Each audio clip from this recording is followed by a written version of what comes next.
Kumusta mga kabiyahe, for this vlog magluluto tayo ngayon ng seafoods paklay. Ang ginamit kong seafoods dito ay ang litob na seafoods. Ayan, ang mga ricados niya, may sayute, tapos mayroon rin tayong loya, may kamatis, may sibuyas, may bell pepper, mayroon ito yung sili na matanghang, labuyo. Ayan, yan lahat ng ricados natin gagawin ngayon. Ang seafoods paklay na litob.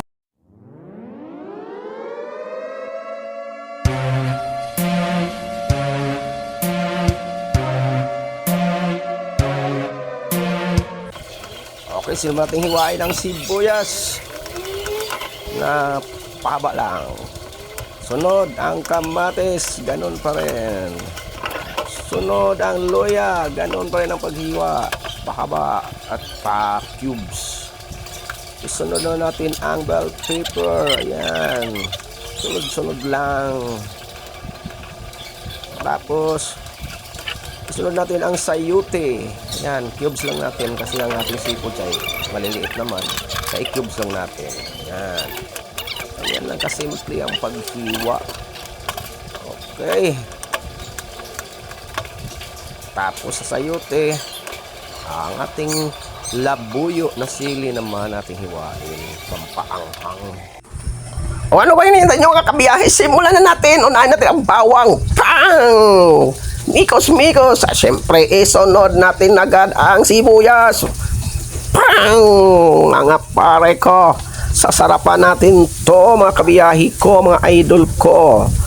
At syempre, sunod na natin agad ang sibuyas. Hulog na pang! Para dire-diretso na. Sige, mikos-mikos lang mga kabiyahe. Isunod natin naman ang ating labuyo. Para umanghang pang! Mikos-mikos lang. Maabusin natin lahat-lahat na. Para sumarap tong ating paklay na seafoods. Yan na mga par. Yan na. Siyempre, pagkatapos niya maging golden brown na yan, sunod natin ating seafoods na litob. Pang! Ubusin na yan, mikos-mikos uli.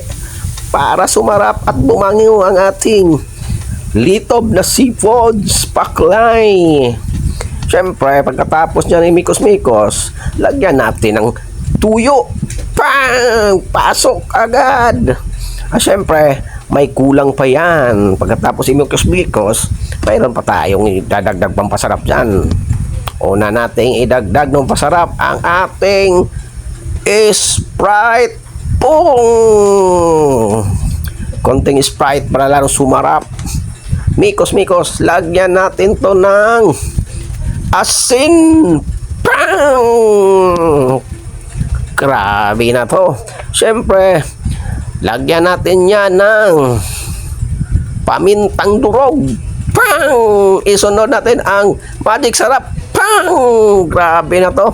Siyempre, hindi makumpleto kung wala ang ating dahon ng laurel. Pang!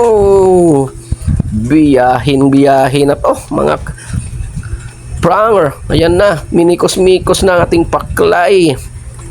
Tapos imikos-mikos, siyempre, pakuluan natin ng mga 15 minutes. Ayan, okay na. Lagay natin yung ating Knorr cubes. Pampasarap pa. Mikos-mikosin para matunaw ang Knorr cubes. At tapos nyan, siyempre, pakuluan natin ng ilang minuto. Ang huli natin lagay, walang iba ang ating sayutis. Pang! Patay! Sarap na talaga nito. Yan ang ating pinaka-vegetables natin, ating sayutis. Kasi pag wala namang sayuti kasi, siyempre, pangit man tingnan. Kailangan may gulay din para sumarap. Pagkatapos, pang! Tapos! Siyempre, ang tikiman time na. Ayan ang pinaka-final. Ang pinakamasarap sa lahat, ang tikiman time. Gusto nyo tumikim? Kuhaan ko kayo. Nga nga! Pang! Okay, thank you for watching. This is Romel Hammer, RLM TV, biyahe ni Boy.